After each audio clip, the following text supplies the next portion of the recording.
हज़रत अली रज़ी अल्लाह ताला अन्हो ने फ़रमाया, तुम्हारे लिए बेहतरीन ताल्लुक़ वो है जो तुम्हारे ऐब जानकर भी तुमसे ताल्लुक़ ना तोड़े, और बेशक वो ताल्लुक़ अल्लाह के सिवा और कोई नहीं है।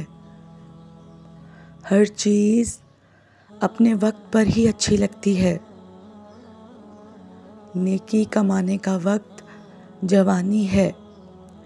अफसोसनाक बात यह है कि हम नेकी उस वक्त करते हैं जब बुराई के काबिल नहीं रहते। जिस ज़ुबान से झूठ निकलना बंद हो जाए, उस ज़ुबान से निकली हुई हर दुआ कबूल हो जाती है। फासले कभी रिश्ते अलग नहीं करते और नज़दीकियाँ कभी रिश्ते नहीं बना सकती।